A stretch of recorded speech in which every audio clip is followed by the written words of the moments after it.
Olá, estudantes, tudo bem com vocês? Aqui é o professor Denis e essa é mais uma aula do nosso curso de Física 3, Eletromagnetismo. Na aula de hoje, a gente vai tratar das distribuições contínuas de cargas elétricas. A bibliografia para essa aula é o livro do Halliday, Fundamentos da Física, no volume 3, o livro do Sadku, de Elementos de Eletromagnetismo, e, para quem quiser se aprofundar um pouquinho mais, o livro do Griffiths, de Eletrodinâmica. Então vamos lá? Bom, na aula anterior, nós estudamos como calcular o campo elétrico e a força elétrica de uma ou mais de um conjunto de cargas pontuais, usando vetores, por exemplo, e a lei de Coulomb. No entanto, a imensa maioria dos problemas mais interessantes para a engenharia depende de cargas distribuídas sobre regiões do espaço. Então, por exemplo, um capacitor tem cargas distribuídas sobre as suas placas, uma antena funciona com distribuições de carga geradas por uns sinais vindos de um gerador de sinal. Outros problemas, como cabos transmissores, transistores, MOSFETs, todos eles dependem basicamente de distribuições contínuas de cargas em objetos. Então, para que a gente possa ter maiores aplicações sobre a lei de Coulomb, a gente precisa aplicar ela sobre distribuições contínuas de carga. Bom, para distribuições contínuas de carga, o que nós precisamos é entender que a carga não vai mais ter um valor exato, fixo. O que ela vai ter é uma densidade exata. Então, se eu puder espalhar essa carga ao longo de uma linha, então eu vou definir uma densidade linear de carga, que vai ser medida, por exemplo, em coulombs por metro. Então, a cada metro eu vou ter 1 milicoulomb. Não mais eu vou ter uma carga pontual que tem 1 milicoulomb, certo? E outros dois tipos. Se eu tiver uma densidade superficial de carga, por exemplo, uma placa de um capacitor, então o que eu vou tentar fazer é espalhar, distribuir como é a densidade dessa carga ao longo da área.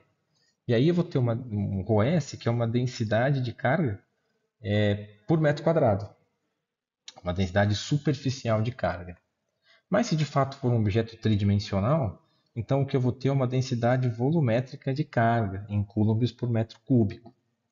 Dadas essas três densidades, a definição do que é uma carga elétrica calculada por elas é basicamente essa daqui.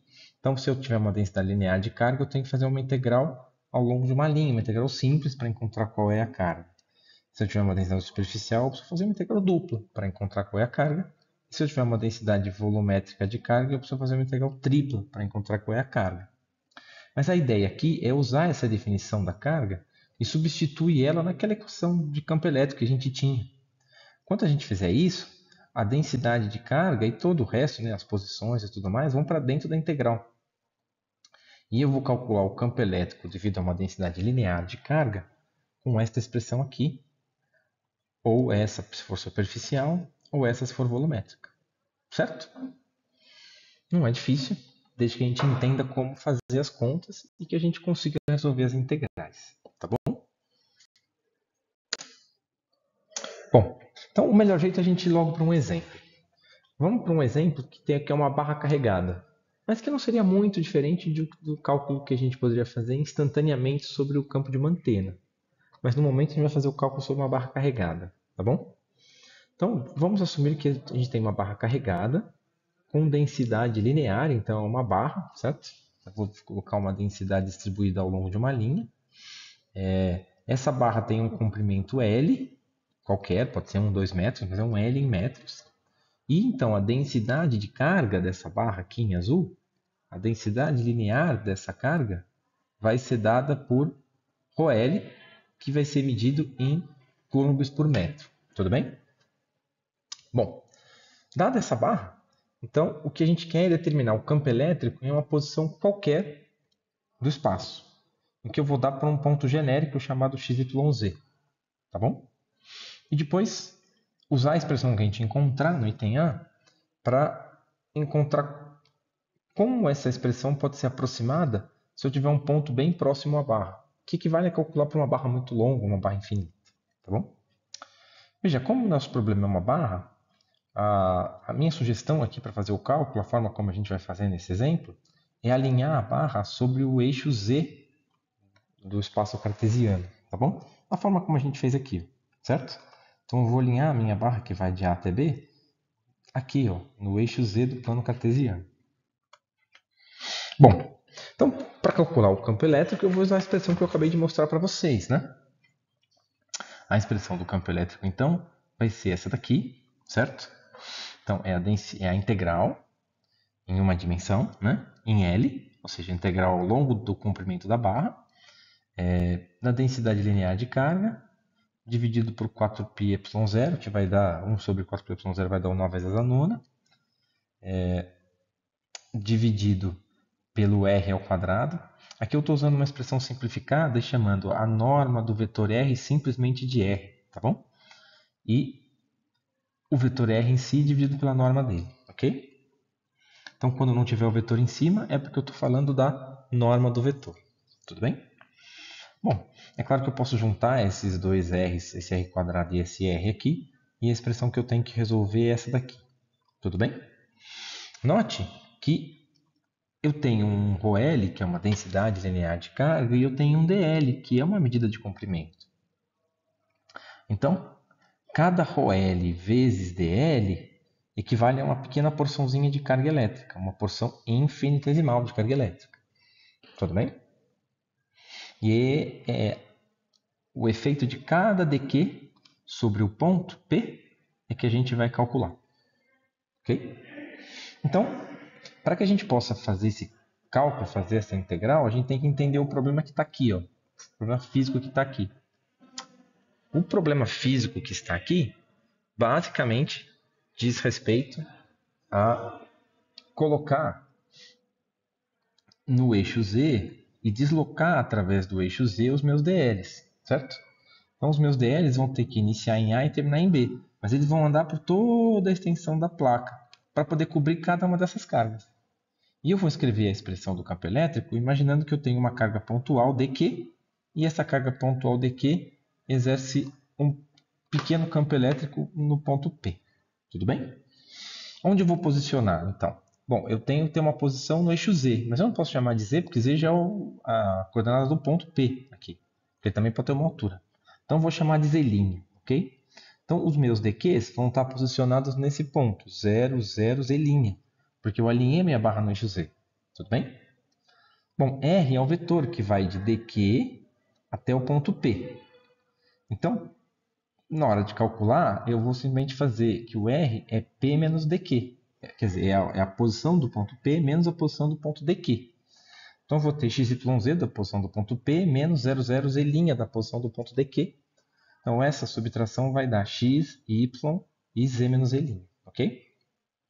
Bom, e o meu elemento de distância, dl, agora vira um dz', né? Claro, porque é onde eu indiquei que vai estar a minha coordenada aqui, tá bom? Muito bem, então colocando isso tudo dentro da minha equação, né? Pegando o r que a gente encontrou, substituindo aqui os r's que aparecem em todo lado, substituindo o dl por dz' e trocando os limites por a e b, eu consigo reescrever a integral que explicita todo o meu problema, certo? De algum modo, o problema físico em si está pronto. O que eu preciso é encontrar uma forma de resolver essa integral, que a gente vai ver que vai dar um certo trabalho. Mas não muito. Tudo bem? Ok. Então, o desafio agora é resolver essa integral. É isso que a gente vai tratar de agora até o fim do item A. A solução dessa integral requer inicialmente uma mudança de coordenadas. A gente vai fazer duas mudanças de coordenadas. Essa vai ser a primeira, para deixar a integral bem mais fácil. Bom, essa mudança de coordenadas, primeiro vai passar por uma mudança de coordenada cartesiana para uma coordenada cilíndrica. A coordenada cartesiana para cilíndrica nada mais é do que passar o plano x, y de coordenada cartesiana para polar, ó, ou θ, e manter o z como está, certo? Isso aqui é uma coordenada cilíndrica, se você não se lembra. Então, basicamente, o que eu tenho é se eu tenho um vetor x a x aqui na direção x e um outro vetor y a y na direção y, o vetor que vai de um até o outro é o vetor ρ a ρ, certo? Portanto, eu posso substituir o x a x do meu ponto P mais y a y desse ponto P por ρ a ρ no ponto P. Tudo bem? Então é isso que a gente vai fazer. Eu vou pegar aquela expressão que a gente tinha, que está bastante comprida, e vou trocar aqui, ó, o x a x mais o y a y por ρ a ρ. Ok? Tome muito cuidado, não confunda. Esse ρ é o ρ da coordenada cilíndrica, ok? E esse ρl é a densidade de carga. São coisas completamente diferentes, têm unidades diferentes, eles só têm nomes parecidos, ok? Ótimo. A gente não pode esquecer também que, como a gente estava naquele triângulo retângulo, x ao quadrado mais y ao quadrado é igual a hipotenusa ao quadrado. A hipotenusa é justamente o ρ. Então, x ao quadrado mais y ao quadrado é o ρ quadrado. Ok? Ótimo. E aí agora a gente ficou com essa expressão. Note que apareceu um 3 meios aqui, acho que eu não comentei no outro slide. 3 meios é só o cubo, que aparece dos raios, e a raiz quadrada, que aparece sempre, tá bom? Na norma, ok? Ótimo. Então, se eu olhar para o espaço 3D, o ρ da coordenada cilíndrica está aqui, ó. Ele é um vetor que tem um ângulo reto com o z, mas ele pode girar em qualquer ângulo no plano xy. Mas ele sempre vai fazer um ângulo reto com o vetor z, ok? Então, ele aponta do eixo z para o ponto P na própria altura do ponto P, que é z, certo? Muito bem. Essa mudança de variável já deixou a integral mais simples, mas ainda está grande, eu não sei resolver ela ainda não. Então, eu vou fazer mais uma mudança de variável. O que a gente vai fazer agora é olhar para o ângulo que se forma entre o vetor R, que vai do dq ao ponto P, que é o que a gente sempre precisou, e o próprio vetor ρ, da coordenada cilíndrica.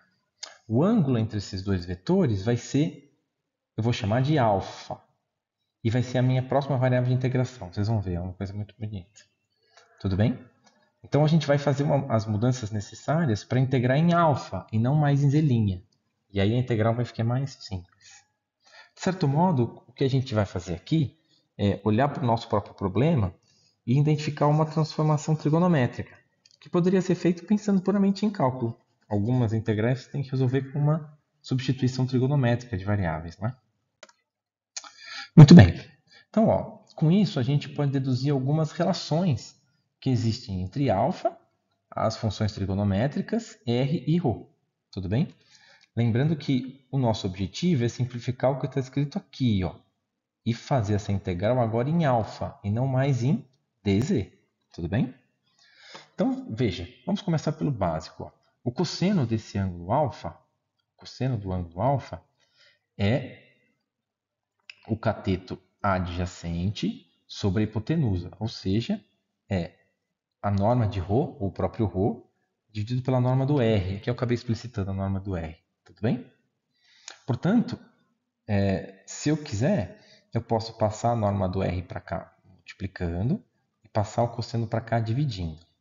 Agora, ρ sobre cosseno de alfa é a mesma coisa que ρ secante de alfa, certo? Porque secante é 1 sobre cosseno.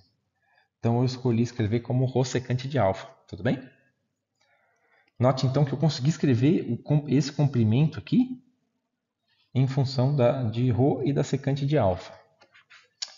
Bom, a outra coisa importante é olhar se aqui eu tenho ρ secante de alfa, o que eu vou ter neste lado do triângulo vai ser ρ tangente de alfa, certo? Porque, basicamente, a tangente do alfa é cateto oposto sobre hipotenusa, certo? Se eu passar o cateto oposto para o outro lado, eu vou encontrar aqui como ρ tangente de alfa. Tudo bem? Dê uma olhada, vocês vão... É isso mesmo. E aí, agora olhando que ρ tangente de alfa mais z' é igual a z, tá vendo? Porque isso aqui é a altura total que eu tenho do ponto P até a origem, z. O z' é a altura da origem até o ponto onde está a carga dq. E ρ cosseno de θ é o ponto onde está a carga dq até o ponto que começa o ρ, que é a altura do ponto P. Então, de fato, eu posso olhar para cá e verificar que z' mais ρ tangente de alfa é igual a z. Certo? E, portanto, z' é igual a z menos ρ tangente de alfa. Tudo bem? E aqui é o que a gente viu, né? Que z menos z' é igual a ρ tangente de alfa. Isso é muito bom, porque esse z menos z' é que está atrapalhando a minha integração. Tudo bem? Então essa substituição vai ser simples e já vai me ajudar bastante. No entanto, eu ainda preciso trocar o elemento de integração dz. Então para fazer isso, a gente faz uma derivada, né? Eu descubro quanto é dz de alfa. Isso vai me dar a constante de proporcionalidade entre os dois elementos de integração. Então dz' de alfa é igual a d. Eu posso escrever o z' desse jeito aqui, ó. Então eu vou escrever ele aqui, certo? Como eu só vou derivar em função de alfa, o z é uma constante, o menos ρ é uma constante também, e o que eu tenho que fazer é calcular a derivada da tangente. A derivada da tangente é secante quadrado, certo? Então, isso ficou menos ρ secante quadrado de alfa. E, por consequência, então, o dz' pode ser substituído por menos ρ secante de alfa de alfa. A gente sabe que isso é um abuso de linguagem, mas no fundo você deduz isso passando o de alfa multiplicando para cá. Certo? Não? Muito bem. Não é exatamente assim que a teoria diz, mas é assim que funciona, se você quiser. Não tem problema. Ótimo. Então eu já tenho como substituir as coisas da equação e o elemento de integração. Então eu vou pegar essas relações que a gente encontrou para reescrever a integral que a gente tinha aqui. Ó. O que eu vou fazer, para ficar mais fácil, é voltar a parte de baixo com r ao cubo, certo? Em vez de escrever de novo ρ, a, nananã, elevado a 3 meios, eu vou voltar com r ao cubo para cá. Mas aqui a parte de cima eu vou deixar. Veja, não é uma mudança de variável simples porque requer todas essas minúcias, né? E agora eu vou usar tudo que eu descobri. Eu descobri que o r é ρ secante de alfa. Descobri que z menos z' é ρ tangente de alfa. E calculei meu dz' como menos secante quadrado de alfa de alfa. Então vou pegar isso aqui tudo, um por um, e vou substituir na minha integral do campo elétrico. Vou aproveitar, para ficar um pouquinho mais fácil, e pegar isso aqui que é uma constante, que não depende do ângulo, e também não depende de z', não depende de nada, e colocar para fora da integral, ok? Então eu vou ter ρ sobre 4πy0. Agora eu vou integrar entre dois ângulos, certo? O ângulo de início e de fim da barra. O ρ, alfa ρ, o ρ a ρ, eu vou deixar aqui. O z menos z' eu vou trocar por ρ tangente de alfa. Vai continuar z. E o r quadrado eu vou trocar por ρ secante de alfa. E o z' eu vou trocar por menos ρ secante de alfa ao quadrado de alfa. Uf. Não se percam, que agora muita coisa vai simplificar. Tá vendo? Tem ρ secante de alfa embaixo, em cima. Eu tenho tangente sobre secante. Muita coisa vai simplificar aqui, ok? Mas, antes, o que eu vou fazer é distribuir. Vou pegar todas as constantes que estão aqui, eu vou distribuir tudo para descobrir o que está multiplicando o arro e o que está multiplicando o az, ok? Então, quem está multiplicando o arro vai ser este ρ vezes este ρ, portanto, ρ quadrado, vezes secante quadrado de alfa, dividido por secante quadrado de alfa ao cubo, ok? Legal, né? Já viu que vai simplificar um monte aqui. E desse outro lado, eu tenho ρ tangente de alfa, e aqui eu tenho mais um ρ, então vai dar um ρ quadrado, tangente vezes secante, fica aqui, não tem problema, tangente vezes secante ao quadrado, diga-se de passagem, dividido por secante ao cubo, ok? Note que nos dois casos eu tenho ρ quadrado em cima e ρ ao cubo embaixo. Então, quando eu cortar, simplificar aqui, o que vai acontecer é que vai aparecer o ρ embaixo, certo? Nos dois casos. Aqui, desse lado, quando eu simplificar, eu vou ter secante quadrado dividido por secante ao cubo. Isso vai dar 1 sobre secante. Só que 1 sobre secante é cosseno, certo? Então, o que eu tenho aqui é cosseno de alfa sobre ρ. Ah, incrível, não? E aqui também, ó, eu tenho secante ao cubo com secante quadrado. Eu vou cortar. Vai ficar só tangente de alfa sobre secante. Tangente sobre secante é seno. Olha, quem diria? Com essa mudança de variável para alfa, aquela equação toda virou um cosseno e um seno. Todo sobre ρ. Impressionante, não? Se eu quiser, eu até posso botar o ρ para fora da integral. Ele não tem nada a ver com alfa e ficou igual dos dois lados. Mas aí vai para o gosto do freguês, tá bom? Agora sabe integrar, né? A gente sabe integrar cosseno de alfa? Sabe? Então vamos resolver essa integral aqui, ó. O que eu vou fazer agora é espalhar a minha integral, né? Separar a integral da soma na soma das integrais, certo? Então, quando eu colocar o ρ para fora, eu vou ter a integral do cosseno de alfa e a integral do seno de alfa de alfa. A integral do cosseno dá seno e a integral do seno dá menos cosseno, ok? Como vai de alfa 1 até alfa 2, eu substituo todo mundo e vou ter seno de alfa 1 menos seno de alfa 2 na direção a ρ, cosseno de alfa 2 menos cosseno de alfa 1 na direção a z, vezes essa constante aqui. E é claro que ele não é exatamente uma constante, porque o ρ também varia com o ponto, certo? O ponto onde eu estou calculando. Tudo bem? Entenderam? Interessante, né? É claro, depende agora dos ângulos, certo? Então o item A está resolvido. Agora, como substituir esse item para cada caso ia ser muito trabalhoso, o que eu vou fazer é utilizar essa expressão e encontrar uma mais aproximada para um caso em que o ponto P está bem próximo da barra. Nesse caso, ele vai enxergar uma barra enorme perto dele, certo? E, portanto, eu posso fazer essa aproximação por esse limite. Calcular o limite do campo que a gente acabou de calcular para quando o ângulo aqui de baixo for igual a menos π sobre 2. Ou seja, ele vai olhar lá embaixo na barra e vai ver ela num ângulo reto, menos π sobre 2. E quando ele olhar lá para cima na barra, ele vai ver de novo 90 graus, certo? Então vai de menos 90 a mais 90 graus a minha integral. Ok? Então vamos fazer isso. Vamos calcular essa integral aqui, que já tem o valor calculado, que é essa, mas nesses limites. Ok? Nos limites de mais π menos π. Bom, então ao fazer isso, não é difícil, né? Porque eu tenho que calcular quanto que é o seno, por exemplo, de menos π sobre 2. Seno de menos π sobre 2 é menos 1. O seno de mais π sobre 2 é mais 1. O cosseno de menos π sobre 2 é 0. E o cosseno de mais π sobre 2 é 0 também. Então olha que interessante. Quando eu tomo a barra muito grande, e é por isso que esse item está aqui, a gente mostra que o campo na direção z se torna desprezível. E o campo da barra basicamente fica na direção a ρ.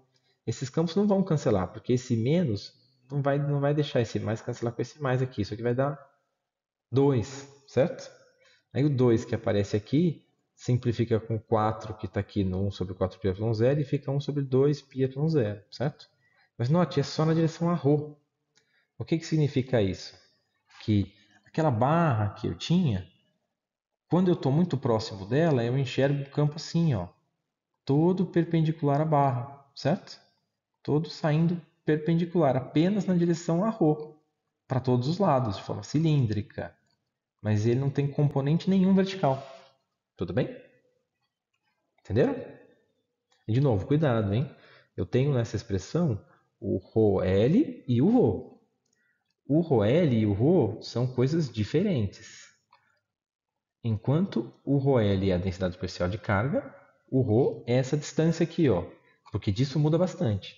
Se eu tiver uma distância x, ρ ou 2ρ da minha barra, o campo vai cair.